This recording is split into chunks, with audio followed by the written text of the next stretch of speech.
Welcome to the Stories I Know. It's surprising that more than 90% of our viewers choose not to subscribe. If this video resonates with you, consider subscribing and giving it a thumbs up. Our goal is to reach 500 likes on this piece. Let's embark on today's narrative. A union should be founded on trust, affection, and partnership. I held that belief when I tied the knot with Daniel 12 years back. In my youth, I brimmed with hope, firmly believing that we would create a life destined to endure through the ages. Yet, existence often demonstrates that things are rarely as straightforward as they appear. As I pause to contemplate the decisions I've taken and the outcomes that ensued, I find myself pondering whether alternate paths might have led to different results. Perhaps there was a possibility for change, or perhaps this was the destined conclusion all along. Daniel exhibited numerous qualities that made him a commendable partner. He demonstrated a strong sense of responsibility, put in diligent effort, and consistently ensured our lives were comfortable. He may not have been the most romantic individual, yet I never anticipated elaborate displays of affection. What truly resonated with me was his unwavering loyalty and reliability. For years, I told myself that was sufficient. Yet, as time passed, a transformation occurred within me. Perhaps it was the monotony of our everyday existence, the sameness of our dialogues, or the gradual fading of the way we used to gaze at one another. At some point, we transitioned from being a loving couple to resembling more of a business partnership. Initially, I brushed aside the sensation. I reassured myself that every relationship experiences its ups and downs, that it's perfectly natural to feel a sense of distance at times. Yet, as the days went by, the void within me expanded. I would lie awake at night beside Daniel, gazing at the ceiling, pondering whether he even realized the growing distance between us. Perhaps he did, yet if that were the case, he never uttered a single word regarding it. And then, one day, I encountered someone who truly made me feel acknowledged once more. He was known as Adrian. It came about unexpectedly, and it wasn't something I sought out. It simply occurred. He was an acquaintance of an acquaintance, a person I encountered at a modest gathering I attended more out of duty than true enthusiasm. I nearly chose to stay in that evening, yet now I find myself contemplating how much could have changed had I opted for the comfort of home. Adrian stood apart from Daniel in nearly every aspect. Where Daniel exuded a calm and thoughtful demeanor, Adrian radiated enthusiasm and vibrancy. He possessed a unique ability to make individuals feel valued during conversations, as if they were the sole focus in the space. Our initial exchange was merely a courteous dialogue. Yet, there was an essence to him that stirred a sense of vitality within me, a sensation I hadn't experienced in ages. Following that evening, I never anticipated crossing paths with him once more. Yet, life unfolds in peculiar ways, and our journeys continued to intertwine. Initially, it was serendipitous, an unexpected encounter in the aisles of the grocery store, a brief exchange as we brushed by one another. However, those chance encounters began to seem more intentional. Perhaps we were both captivated by an enigmatic force that eluded our comprehension. I can't pinpoint the moment it evolved into something deeper. Perhaps it was that day we lingered in a coffee shop, engaged in conversation for hours, as though we were old friends. Or perhaps it was the way he brought laughter to my life when I hadn't even noticed how much I longed for that sensation. It unfolded gradually and without fanfare. Akin to a seed nestled in the recesses of my thoughts, blossoming just a bit more with each passing day. I reassured myself that it was perfectly fine. Ultimately, I wasn't engaging in any improper behavior. I just had a conversation with someone that brought me joy. Yet, beneath the surface, I was aware of the truth. I realized that if I needed to hide it from Daniel, it wasn't as pure as I wished to think. The guilt began as a faint murmur, a subtle thing that was simple to dismiss. Yet, as my exchanges with Adrian grew more regular, the whisper evolved into a voice I found impossible to quiet. Each morning, I would reach for my phone before even uttering a greeting to my husband. I often sought moments to escape, just to indulge in Adrian's messages. With each laugh and every shared moment, I sensed myself drifting further from the life I had constructed alongside Daniel. It was never my intention for things to unfold this way, yet the reality remains that they did. Once you step over that boundary, returning to the past is no longer an option. I wish I could claim that I held back before it escalated. I came to understand the danger I was facing and chose to step back before it became irreversible. However, the reality is that I did not. Once I grasped the magnitude of my actions, I realized I was already too entrenched to retreat. I recall the moment I genuinely betrayed Daniel, not merely in my thoughts or feelings, but in the tangible world. For weeks, I convinced myself that Adrian was merely a friend, that there was no danger in conversing with someone who brought joy back into my life. Yet, the instant I decided to rendezvous with him clandestinely, I realized I had stepped over a boundary that was irrevocable. It was a rainy afternoon, one of those days when the sky hangs low and the air carries the scent of damp asphalt. I informed Daniel of my plans to visit my sister, a statement that wasn't completely untrue. My sister used to live in the same direction. Instead, I made my way to a quaint park just beyond the city limits, where Adrian awaited my arrival. I recall the sensation of my hands shaking on the steering wheel as I maneuvered the car into the parking space. I lingered for a moment, attempting to assure myself that this wasn't a blunder, that I was merely catching up with a friend. Yet, beneath the surface, I was aware that I was deceiving myself. Adrian stood beneath a tree, seeking refuge from the gentle drizzle that fell around him. Upon catching sight of me, he broke into a smile. A simple, comforting smile that stirred emotions within me, leaving my heart heavy in an inexplicable manner. I exited the vehicle, and the moment I approached him, he grasped my hand. I ought to have stepped back. I ought to have expressed to him that this was not right, that I couldn't betray Daniel like this. Yet I allowed him to grasp my hand, and in that instant, I experienced a sensation I hadn't known in years, a pulse of life. We conversed for hours that day, perched on a bench as the rain transformed into a gentle mist enveloping us.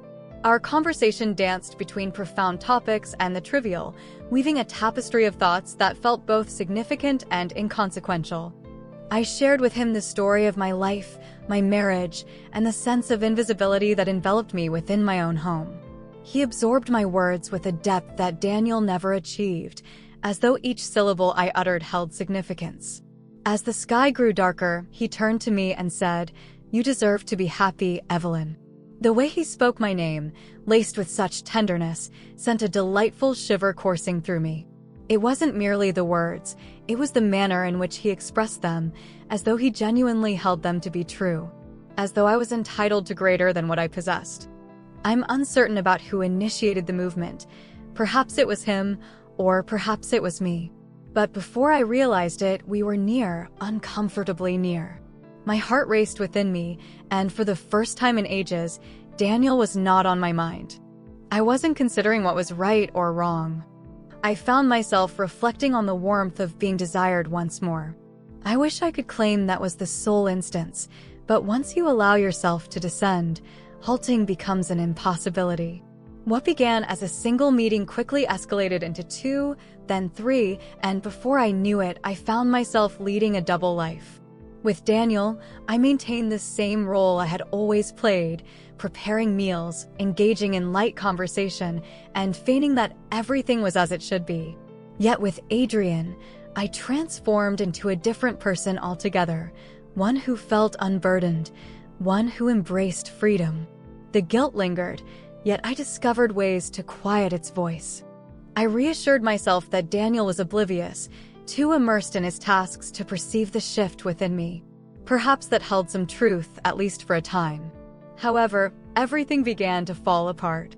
It began with minor details, elements that I could overlook if I exerted enough effort. Daniel's inquiries took on a sharper edge. "What was your location this afternoon? What happened to your phone? Why didn't you pick up?" I reassured myself that he was merely curious, that there was no basis for his suspicions, yet beneath the surface, I understood the truth. One evening, I returned home later than I ought to have. I encountered Adrian despite my vow to avoid such a meeting, and before I knew it, time had eluded me. As I entered the house, I found Daniel seated at the dining table, his gaze fixed on the plate of food before him, untouched. Where have you been?" His voice carried a serene quality, almost unnaturally so. I mentioned that I was with my sister. I was not truthful. At first, he remained silent, merely gazing at me, his eyes probing into mine. He retrieved his phone from his pocket and set it down on the table. The screen displayed a message that sent a chill through me. It came from my sister. "Evelyn was absent from my side today. Is everything all right?" A wave of dizziness washed over me, leaving my complexion pale. Thoughts whirled in my head, searching for a justification, a means to articulate my situation, yet I found myself empty-handed. My hands shook as I placed my purse down, my heart racing so fiercely that I was convinced he could hear it. "I took a drive," I finally admitted, my voice scarcely rising above a whisper. Daniel reclined in his chair, arms crossed in contemplation. "Give it another shot." And just like that, the delicate facade I had crafted with my deceptions shattered into pieces. For the first time since this all began, I noticed the pain in his eyes, the sense of betrayal, the silent devastation. It was distinct from rage. It would have been simpler to feel anger. However, this was the expression of a man who had just come to the painful understanding that the one he cherished above all had been deceiving him. "What is the duration?" he inquired. I forced down the knot that had formed in my throat. "Daniel, what's the duration, Evelyn?" His voice faltered when he spoke my name. The truth could no longer be hidden. "A couple of months." He let out a sharp breath, as though the wind had been forcefully taken from his lungs. He ran his hands over his face, a slow shake of his head following. "I believed we were fine," he murmured. "I believed we were merely experiencing a challenging moment." I wished to convey to him that he bore no blame, that the matter at hand was not centered around him. But how was that even possible? In reality, he was innocent of any wrongdoing. He remained the same man he had always been. I was the one who had transformed. The quiet that lingered between us seemed to go on forever. At last, he rose to his feet. "I need some time," he said, his voice echoing with emptiness.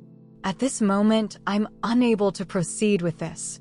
In an instant, he turned and left.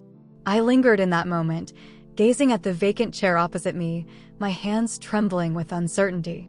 This was the moment I had dreaded for an eternity, the moment I had always known would arrive in due time. Yet, despite all my preparations, nothing could have eased the experience. That evening, Daniel chose not to return to bed. For the first time in months, I found myself not reaching for my phone to text Adrian. Instead, I found myself wide awake, gazing at the ceiling, overwhelmed by the burden of my past actions. The following morning, Daniel had vanished.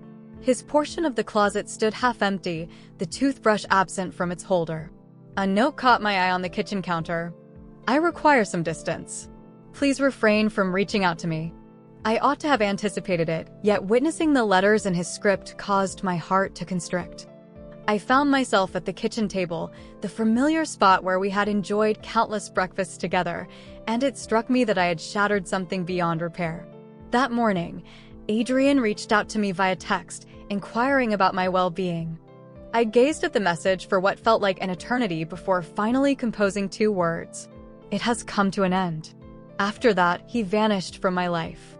1 year has passed. Daniel never returned.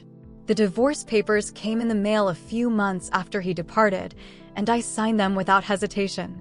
I refrained from battling for him, fully aware that he was already beyond my reach. Individuals often inquire whether I feel remorse for my actions. Honestly, I'm at a loss. I feel remorse for the pain I caused Daniel. I deeply regret the hurt I inflicted. But do I feel remorse for Adrian? Do I lament experiencing emotions I haven't encountered in years? I remain without a response. What I understand is that decisions carry weight and certain errors are irreversible. At times, I find myself pondering the alternate paths I could have taken. If only I had reached out to Daniel instead of looking for solace in other places. If I had put in more effort to mend what was shattered instead of fleeing from it. Yet, pondering does not alter what has already occurred. Daniel progressed forward. It came to my attention via mutual acquaintances that he has moved to a different city, embarked on a new career, and has even ventured into the dating scene once more. I hold no resentment towards him. He was worthy of more than what I offered him. I embrace my decisions and the path they lead me on. The house seems more desolate now, despite the fact that I was the one yearning for something greater. I felt a void where excitement and passion should reside, yearning for something that transcends the mundane routine. Yet, what I shared with Adrian was never genuine. It was merely a means of escape. In pursuit of that sensation, I lost the one individual who genuinely counted. I'm uncertain whether Daniel will find it in his heart to forgive me. Perhaps he might not. Perhaps he ought not to.